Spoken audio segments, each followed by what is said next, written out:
గంటకి ఒక 20,000 అట్లా తీసుకొని నేను పర్సన్స్ దగ్గరికి వెళ్తాను మేడం.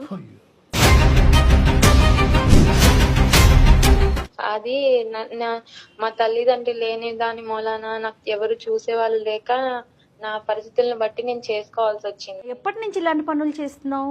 నేను ఒక 6 years నుంచి చేస్తున్నాను మేడం. అతను ఉద్యోగం చేయట్లేదు అన్నది నీకు తెలీదు, నువ్వు ఇటువంటి వ్యాపారంలో ఉన్నావని అతనికి తెలియదు కదమ్మా. తెలీదు సార్. కానీ ఆ వాస్తవానికి నిరుద్యోగం దాచిపెట్టే దానికంటే ఇలాంటి ఉద్యోగం దాచిపెట్టడం అన్నది, ఇలాంటి వ్యాపారం దాచిపెట్టడం అన్నది పెద్ద ఇష్యూ కదమ్మా. సార్ ఫస్ట్ మేము మ్యారేజ్ చేసుకున్నప్పుడు నేను పెళ్ళైతే నాకు ఇట్లాంటి ఇబ్బందులు ఏమి ఉండవు, నేను అసలు ఇట్లాంటివి చేయాల్సిన అవసరం ఉండదు, తను మంచిగా చూసుకుంటాడు కదా, తనకి జాబ్ ఉంది కదా, నాకు ఇంకా ఇట్లాంటి కర్మ ఉండదు అనుకొని నేను మ్యారేజ్ చేసుకున్నాను సార్. కానీ నాకు మ్యారేజ్ చేసుకున్న తర్వాత తెలిసింది ఏంటంటే తనకి అసలు ఏం లేదు సార్. తను వాళ్ళ ఇంటికి వెళ్తే తినడానికి ఫుడ్ కూడా లేదు సార్. మాకు మ్యారేజ్ అయిన తర్వాత తెలిసింది తనకి జాబ్ గానీ ఏమీ లేదు. మా ఫ్యామిలీ పరిస్థితి అంతంత మాత్రం, తను ఏం చెయ్యడు, జాబ్ కి సర్చింగ్ లో ఉన్నాడు అంతే సార్. అతని పేరేంటమ్మా? సింధు శేఖర్ సార్. శేఖర్ గారికి పెళ్ళైన తర్వాత జాబ్ వచ్చిందా? జాబ్ వస్తే ఎంతకాలం తర్వాత రీసెంట్ గా వచ్చింది సార్. 4 months అవుతుంది, 4.5 months అవుతుంది.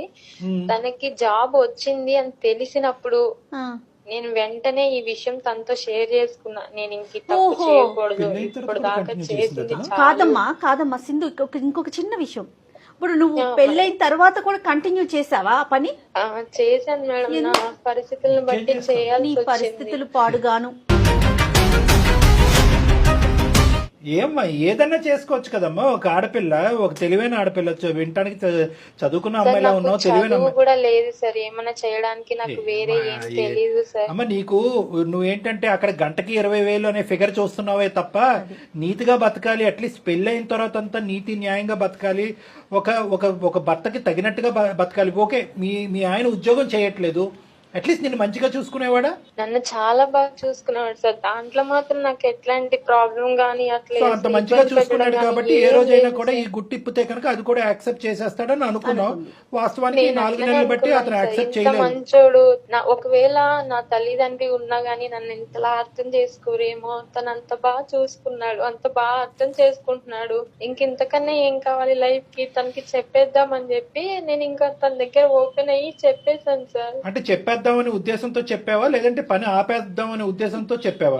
తనకి చెప్పిన రోజు నుంచి నేను అసలు ఏం చేయట్లేదు సార్. తనకి ఎప్పుడైతే జాబ్ వచ్చిందో అప్పటి నుంచి నేను ఇట్లాంటివన్నీ ఆపేసి తన ముందు అంటే నా గురించి బయట వాళ్ళు చెప్పేదానికన్నా నేను తన ముందు నా చెప్పడం మంచిది, తను నన్ను అర్థం చేసుకుంటాడని ఒకే ఒక్క నమ్మకంతో నేను చెప్పాను సార్. నిజంగా అమ్మ, నువ్వు ఇలాంటి పని చేస్తూ కుటుంబాన్ని పోషిస్తున్నావు అనే అంశం అతను తెలిస్తే 2 సంవత్సరాల్లో కాదు 2 నిమిషాల్లో ఉద్యోగం సంపాదించి ఉండేవాడే మాత్రం. ఎందుకంటే ఇంత పరువు తక్కువ పని ఏ మగాడు యాక్సెప్ట్ చేయనటువంటి మగాడైనా అటువైపు ఆడదైనా ఎవరైనా కూడా యాక్సెప్ట్ చేయనటువంటి ఒక భయంకరమైనటువంటి అంశం చేస్తూ ఇలా కుటుంబాన్ని పోషించడం వెనకాతల బహుశా నీకు అదే ఆనవాయితీ, అదే పద్ధతి, అదే అలవాటు అయిందేమో అని అనుకుంటారేమో గానీ, ఇల్లు గడవట్లేదు, భర్త ఉద్యోగం చేయట్లేదు కాబట్టి నేను కష్టపడుతున్నాను, చెమటోడ్చి చేస్తున్నానని ఎవరు అనుకుంటారమ్మా? నీ దానికి ఎక్కడ నీకు మార్కులు పడతాయి? నువ్వు చేసే పనికి ఎప్పటికైనా పడతాయా? ఎవరన్నా హర్షిస్తారా? మార్కులు పడతాయి కాదని కాదు సార్, నాకు తెలిసింది ఇది ఒక్కటి. ఎందుకంటే సార్ నేను ఇది 6 years నుంచి చేస్తున్నాను సార్.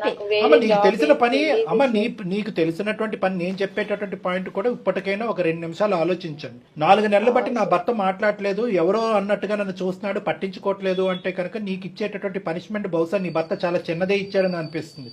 దీనికంటే 100 రెట్లు భయంకరమైనటువంటి పనిష్మెంట్ ఇస్తారు. ఒక్క నిమిషం కూడా నీ కళ్ళెదురుకుంటా నిలబడరు, లేదంటే అతను నీ కళ్ళెదురు అతను నిన్ను. కానీ ఇక్కడ ఆ మనిషికి ఎంతో ఓపిక ఓర్పు ఉంది, అదృష్టం బాగా లేక ఉద్యోగం రాలేదే అని అనిపిస్తుంది. కానీ నువ్వు ఇక్కడ చూసేది ఏంటంటే గంటకి 20,000 ఉద్యోగం చూస్తున్నావు.